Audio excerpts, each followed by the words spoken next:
I want to go to Zachary in California, who's been on hold for a while. Zachary, how are you today, sir? How can I help you? Hey, how's it going? Can you hear me? Am I clear? Yeah, it's clear. Go ahead. All right. Hey, by the way, me and my girlfriend and I went to Vilcabamba, and but you had already left back to Texas. But yeah, everyone's talking about you down there in Ecuador. All right, great. Glad to know you're getting around there. So I want to make it real quick, though, for the other callers. I don't know if there's any other callers after me, but there's a were you on the phone? Were you there with Alex when you guys were talking about the secret space program? No, I was not here in studio, no. Okay, well, Alex even had his dad come in, and he had him talk about being in Montana and seeing things up in the sky like satellites, but things that would go 90-degree angles. Some guy called in, said he worked at Area 52, and he was talking about Star Trek-type technology. Anyway, I think Alex needs to have a whole show on the secret space program. Anyway, there's something called Project Camelot, and they have a lot of whistleblowers that come out. And we actually saw them down there in Ecuador. They had a conference. Anyway, Project Camelot has these whistleblowers come out, and it's very important information. I think the listeners are going to love this stuff. Like, there are Moon and Mars colonies with 500,000 people on them on the Mars. Well, James, I hear you, James. I just, Alex normally doesn't focus on what he calls little green men type of stories, although I know he did cover the space plane technology and some secret military technology that's out there. It's just, obviously that's his choice of what he wants to cover. I'm just telling you up front, he normally likes to focus on more Earth, like, grounded politic type of issues. But what's the number one thing you think that the producers here need to look for to cover the stories you're talking about? What should they follow up on? Am I back on? Yeah, you're on. Okay, well, I have a little card here. I just want to, can I please just say these things. Okay, we're on the ground, and we get these military night vision. I go out with Ed Grimsley. He's been on Coast to Coast, and we see these things up in the air. Now, this is very important. This is the most important issue that we have, because this is the greater picture. Now, basically, these craft are up in the mountains. They have 90-degree turns. The secret government has these reservations. Apparently, Alex had Buzz Aldrin come on the show and talk about the monolith on Phobos, and Alex even mentioned how science acknowledges there's at least 12 dimensions stacked up. Now, think about it, like past lives, the extraterrestrials, their soul, and God. They're all so deeply, deeply intertwined. Alex mentioned CERN opening up wormholes to channel interdimensional entities. Yeah, he covered CERN. Globalists are talking about. And the ETs are responsible for the eugenics, the abductions, the whole gray thing. Now, the whole little gray man thing, you can make fun of it all you want. But this is the most important issue we have. The Anunnaki and the Nephilim, they're in the Bible. I hear you, Zachary. I hear you, man. I'm glad you're sharing this information. Some of this, you got to get some footage and send in the footage. I mean, some of it is it's very difficult for people to latch onto unless there's more photographic evidence or leaked papers from ex-military files and things like that. So if you can get some of that stuff, I know the InfoWars producers will take a look at that. I appreciate your call, Zachary. Thanks for calling in. Let's go to, wow, the caller screen's blank here. Let's go to the next caller who's holding, I believe, from Michigan, if I remember correctly. Hey, how you doing today, Mike? Yeah, James, is that your name? Yes, sir. All right. Thank you for calling in. James, you're on the air. Go ahead. Yeah, I got a couple things I want to say real fast. I have family out in Farwell, Michigan, and they're sending their daughter to kindergarten, and they're forcing their daughter to learn the Chinese language in their school, or she won't pass the kindergarten. Wow. Then there's another thing. I was outside, and a sheriff pulled up and started to talk to us, and he started asking for IDs and stuff. And I brought up the Constitution, about our constitutional right, and he threatened to arrest me, started bullying me, thinking I'm going to kiss his boots. And it's just all this bad things going on. It's getting ridiculous. Well, listen up. In this slave nation police state, you're not allowed to invoke the Constitution anymore, especially not in a courtroom scenario. So he was probably a little ticked off that you think you have rights. How dare you think you have rights?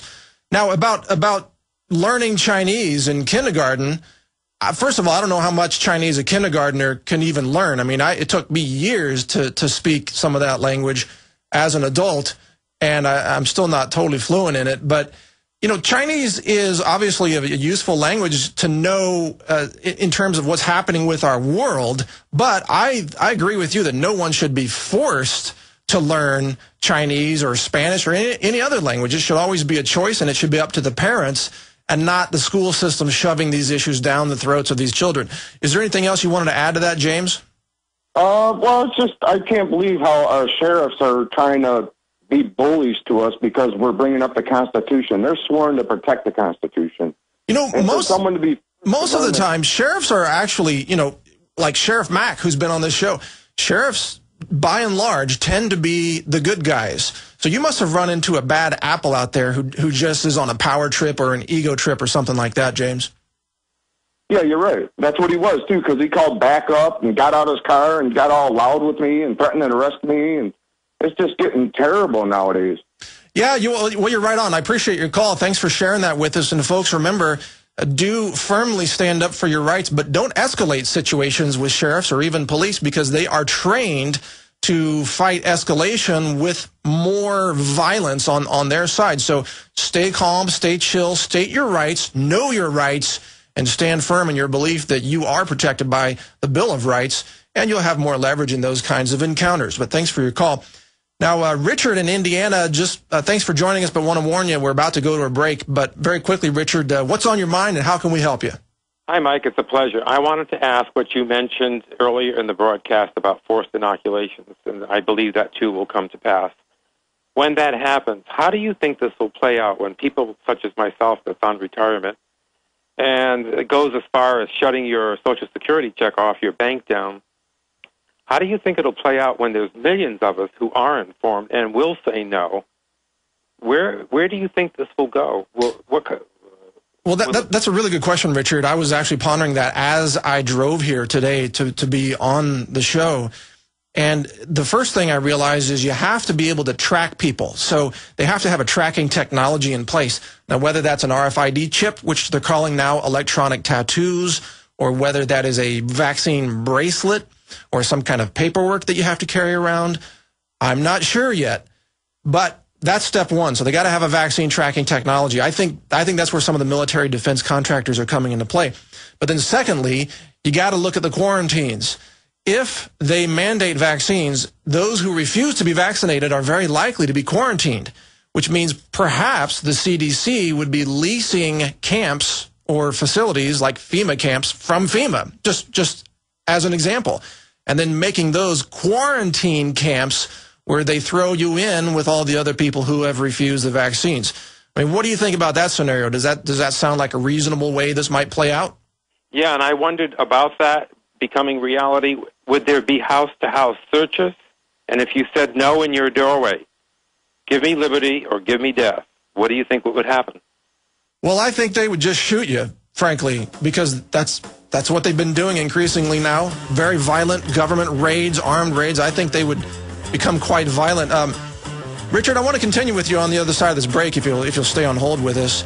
You're listening to the Alex Jones Show, the Overdrive segment. I'm your host here, fill-in host Mike Adams, and stay with us right after this break. We'll continue with this conversation. All right, welcome back, folks. Alex Jones Show, Mike Adams here filling in on this Overdrive segment. We have a caller, Richard from Indiana, that we're going to go to in just a second. He asked about what's going to happen if they have a mandatory vaccination policy. How's that going to play out? I think that's a really important question.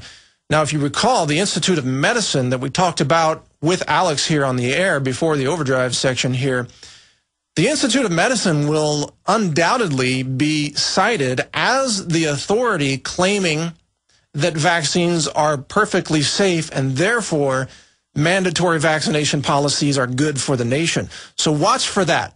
In the next disease outbreak, which I think could be coming as early as this fall, the government will say, well, mandatory vaccines, no problem, because the Institute of Medicine said there are basically very few side effects. Watch for that. Now, Richard, let's go back to you. You still on the phone with us? Yes, one more quick question, and then I'll let you get on to other callers. What could we do, those who are informed, who are the resistance, to help avert even getting to the doorstep of forced vaccinations? Obviously, writing our congressional members doesn't do much. Is there anything else you could tell us what we could do to help stop this before it gets to that point? Well, I think what you're doing right now is a great example of it. You're calling in here to the Alex Jones Show. I think we need to get to activism at the grassroots level. You need to share the stories that are published on Infowars.com. You need to tell people about what's going on. I think the more people are aware of the real dangers of vaccines, the more difficult it's going to be for government to put a mandatory vaccination policy on us. And if you remember, during the H5N1 scare, many of the nurses and hospital workers in New York and Boston and other areas resisted that. I mean, they protested right there on the streets and were adamantly against forced vaccination. So that's a good sign. But it means that the feds are going to have to create a very large infectious disease false flag type of event to convince people to take vaccines. That's why I'm thinking theoretically one of the possible scenarios is a government-induced outbreak of infectious disease through the vaccines. So, I mean, that's conjecture, of course, but we've seen weird things like that happen before. But thanks for your call, Richard. Some really good questions, and you brought up some good points. Now, I'd like to go to Mark in Georgia. Thanks for holding, Mark. How can I help you? And thanks for being on the air with us today. God bless you, sir. I guess first, can you hear me okay? I just put the microphone from my iPhone up. Yeah, I can hear you, Mark. Yeah. For my electronically, my YouTube ID is Rad Disciple. It's like radical and disciple crunched together. I just went to a town hall. I can't quite hear you there, Mark. It's cutting in and out. I apologize. We got to go to John in Texas. Hi, Mike. Hello, John. You're on the air. Go ahead. Hey, first of all, I'd like to thank you for all the work you do. I've been following your work for quite some time. In fact, I start off my day every morning updating my files by going to your emails. And I'd like to point out that the whole concept of infection is really an illusion, and that vaccines and even viruses are really scams. And what I'd like to propose for you and everyone else who's trying to wake everyone else up about the vaccines is to consider the possibility that a virus is not what we've been led to believe. And when we try to warn other people and we keep warning people about the viruses, we're actually perpetuating the myth that there is an infection. One of my students worked with you. You guys did a 6-hour audio tape. His name is David. I won't say anything else. I don't want to plug anything. All right. You probably know who he is. Yeah, I know who you're talking about. Yeah, great guy. He confessed to me after we worked for 2 years. He said, John, everything you told me, I understood. You saved my life. I was dying, and I know everything you're telling me is true, but the virus concept was something that I couldn't wrap my brain around. It took me 2 years before I finally could understand what you were trying to tell me.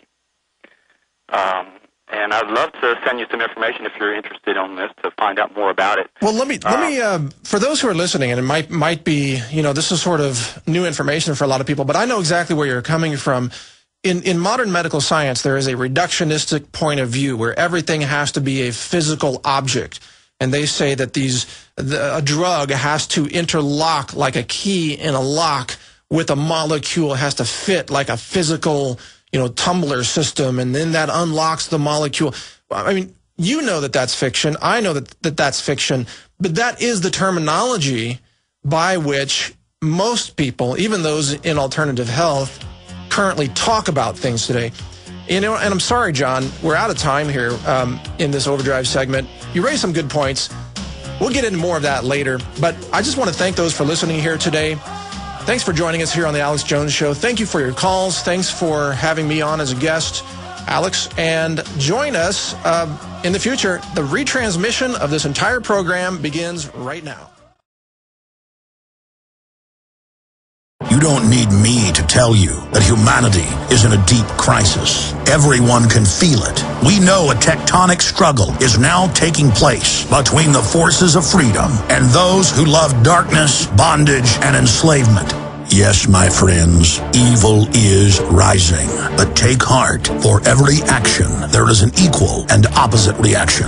Recently, New World Order operative Hillary Clinton admitted they're losing the info war. We are in an information war, and we are losing that war. The globalists are scared. They've overreached. The future of the info war is in your hands. Join PrisonPlanet.tv.